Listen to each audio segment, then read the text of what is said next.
Hey guys, what's up? Back again to the channel. This is Praveen Kumar from the channel Medico Monster। और just अभी land हुए हैं हम Bishkek के अंदर और अभी चलते हैं बाहर की तरफ बिकॉज़ बस हमारा बाहर इंतज़ार कर रही है। और एज़ यूजुअल मैं सबसे पीछे चल रहा हूँ ताकि इत्मीनान से व्लॉग बना सकूँ और आपको हर एक चीज़ अच्छे से बता सकूँ और दिखा सकूँ। लीजिए चलिए, किर्गिस्तान मुल्क की सरजमी पर मेरा पहला कदम, क्या बात है। पर्वतों की गोदी में बसे हुए इस मुल्क की खूबसूरती की बात कुछ और ही है। फ़िलहाल बस में चलते हैं, खूबसूरती की चर्चा आपसे बाद में करेंगे। और अभी मानस एयरपोर्ट पहुंचना है बस से। काफ़ी बड़ा एयरपोर्ट है वैसे इंडिविजुअली देखा जाए तो, लेकिन दिल्ली से बड़ा नहीं है। चलिए चलते हैं एयरपोर्ट पे।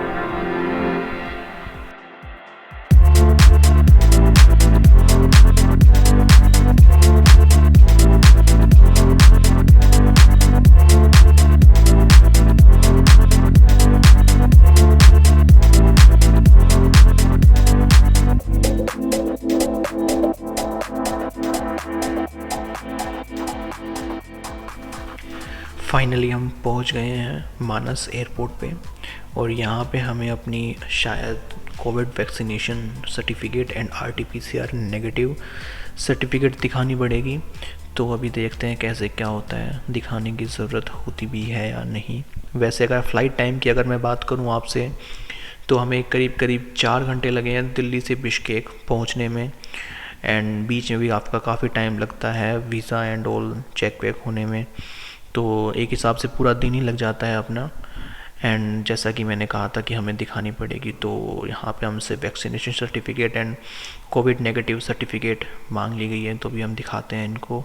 अपनी आरटीपीसीआर नेगेटिव रिपोर्ट में अपने साथ लेके आया था और मैंने ऊपर ही रखी हुई थी जेब में। काफ़ी बच्चों ने वो बैग के अंदर डाल लिया था अपना, बाद में उन्हें ढूंढने में काफ़ी टाइम लगा था।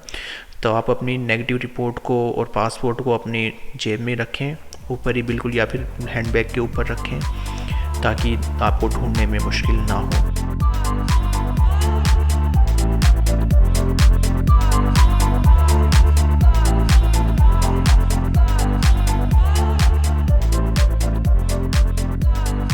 रिपोर्ट चेक करते वक्त मेरे दोस्त के साथ एक प्रॉब्लम हो गई थी। उसकी जो रिपोर्ट थी उसके अंदर जो लेटर्स थे वो अच्छे से विजिबल नहीं थे नेगेटिव के। तो आप जब भी आएँ तो आप अपने कंफर्म कर लें आप जो भी डॉक्यूमेंट्स अपने साथ कैरी कर रहे हैं उसके जो लेटर्स हैं वो अच्छे से विजिबल हो। वो कम विजिबल होंगे तो प्रॉब्लम होगी, ताकि ऑपरेटर को दिक्कत ना हो आपके डॉक्यूमेंट चेक करने में और आपका टाइम ज़ाया ना हो। मैं अपने डॉक्यूमेंट्स अच्छे से चेक करके लेके आया था तो मुझे ज़्यादा देर नहीं लगी डॉक्यूमेंट्स अपनी वेरीफाई करवाने के लिए। मैंने जस्ट अपना नेगेटिव रिपोर्ट ऑपरेटर को दी और उन्होंने 2 सेकंड के अंदर चेक करके मुझे वापस दे दी और बोला जाइए आप। इसलिए मुझे ज़्यादा देर नहीं लगी। और अब फाइनली अपनी बारी है चेकआउट करने की, लेकिन उससे पहले अपने को करवाना पड़ेगा पासपोर्ट और वीज़ा चेक। ये थोड़ा टाइम कंज्यूमिंग है बिकॉज़ हम 150 बच्चे आए हुए हैं तो लाइन लगी हुई है और मैं एज़ यूजुअल लास्ट में ही चल रहा हूँ बिकॉज़ व्लॉग बनाना है, इसलिए थोड़ा सा सब धीरे धीरे करना पड़ता है। तो मुझे और थोड़ा ज़्यादा टाइम लगेगा। देखिए कितनी ज़्यादा भीड़ लगी हुई है, सभी बच्चे लाइन में लगे हुए हैं और एक बच्चे को कम से कम 2 मिनट तो लग ही रहे हैं। फाइनली वीज़ा और पासपोर्ट चेक आउट करने के बाद अब अपनी बारी है लगेज कलेक्ट करने की। लगेज मैंने तो स्टार्टिंग में ही ले लिया था अपना, लेकिन कुछ बच्चों का लगेज कन्वेयर बेल्ट में ही अटक गया था। अगर आपके साथ भी ऐसा होता है तो आप वहाँ पे खड़ी सिक्योरिटी को इन्फॉर्म कर सकते हैं। एंड अब चलते हैं अपने लगेज को लेके बाहर की तरफ।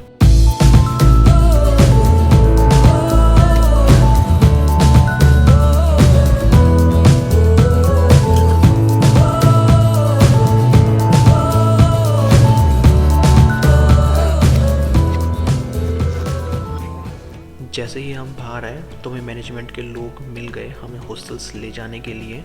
इस सिटी के अंदर सबसे ज़्यादा यूज़ होने वाला पब्लिक ट्रांसपोर्ट है ये मिनी वैन्स, जिनको यहाँ पे मशहूद का बोला जाता है। सबसे ज़्यादा लोग इन्हीं का यूज़ करते हैं ट्रैवल के लिए। तो यही मशहूद का हमें लेके जाएगी हमें हमारे हॉस्टल।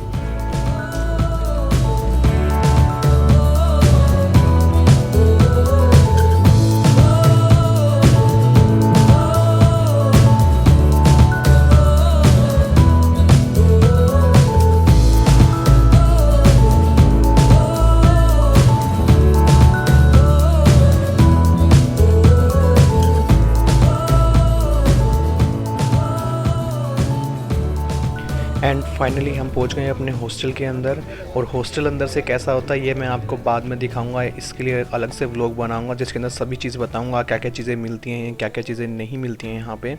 तो आज तक के लिए सिर्फ इतना ही था। So thank you guys, thank you so much for watching this vlog. Next vlog आ रहा है मेरा दशहरा नाइट के ऊपर कुछ दिनों बाद। सो गाइस चैनल को प्लीज़ सब्सक्राइब करें और शेयर करना ना भूलें वीडियोस को।